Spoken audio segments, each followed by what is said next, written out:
I'm just a young lady now, you know. You set me up. Yeah, after I finish my written text, I'm going to hit number five, and then I'll do what I gotta do.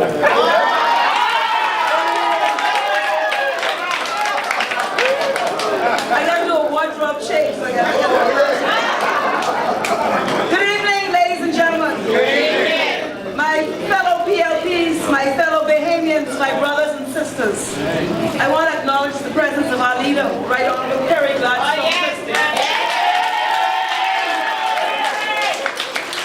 I want to recognize the presence of members of Parliament, those spokesmen in Parliament on behalf of our people. The Honourable Opie Wilstrom, myself,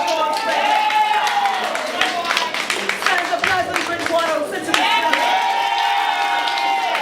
Fiery Cassietta, and all party officers, Stelman councillors.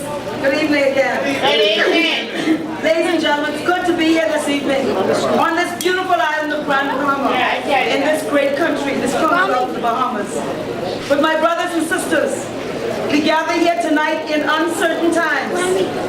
We look around our country and we see that much of our valued ideals and our cherished comforts are quickly coming into question. Each day, Bahamians are being sent home from their places of work. The foundation under their feet is being shaken. The economic numbers and financial indicators are becoming gloomier and gloomier. Here in Grand Bahama, ladies and gentlemen, incredible hardship is being experienced by large numbers of people with no real relief in sight. At times like these, brothers and sisters, we must give sober reflection to our country. I do it on a daily basis.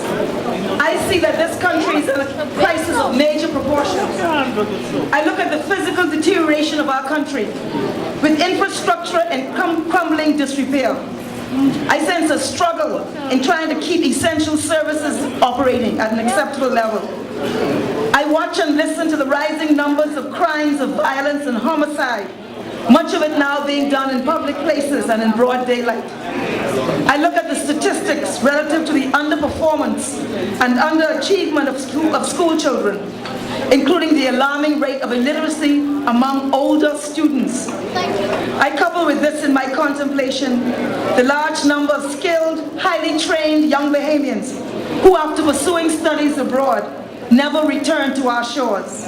So on the one hand, we have those who are underperforming and facing illiteracy, and on the other hand, we have trained Bahamians who are leaving our shores.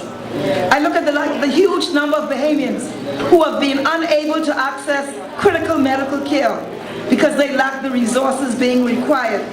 And we see the sponsorships passed around, cookouts, and sometimes the resignation associated with the effort to care for one's health. My brothers and sisters, the cracks are becoming larger and larger in this country, and more people are at risk. But the crisis I speak of tonight is not the things I just spoke of, not the infrastructure or the inability to access health care, not the growing numbers of crime and violent crime in broad daylight, not the deterioration around us. The crisis I speak about tonight, ladies and gentlemen, is the crisis of leadership in our country. Speaker, this is a frightening crisis in this country. Not the economic crisis, none of that stuff. What is frightening right now, because every country has these challenges, but our country is facing an additional, more serious crisis, and it is the crisis of leadership. This is the most frightening, insidious, and potentially disastrous phenomenon that is happening in our country today. We would have heard all the promises of the politicians in the last election, all the grandiose claims. In Grand Bahama, they had so much things to say. Y'all remember that? But now, solid into their second year of this administration, what has happened? Where's all the talk? The sound of silence is what we hear in the midst of suffering, and it is deafening. And it is an accepted fact and common knowledge that Grand Bahama and Cassietta spoke about it, is well represented on the government side of the House. There are 5 members in the House Assembly. Most of them are cabinet ministers, and several of them sit in the Senate. One of them is a parliamentary secretary in the office of the Prime Minister on this island. The member for High Rock, Mr. Ken Russell, in opposition, he used to have so much things to say. He was the great parliamentary cynic, but he's very quiet these days. He used to have a lot to say about housing in particular, but now that the shoe is on his foot, he's been unable to deliver. In fact, they say not one house. To be fair, his performance has not been spectacular. He had so much things to say. I believe the member for Lukaya, Mr. Nico Grant, used to have a voice.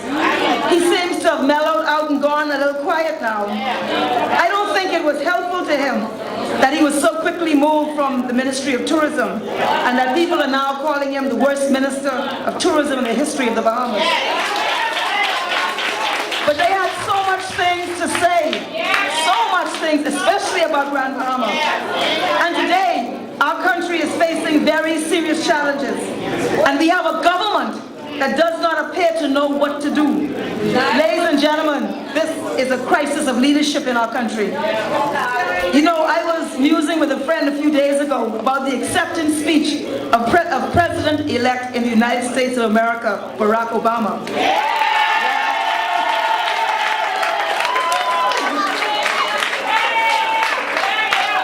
And in our exchange, we were admiring the graciousness of the man.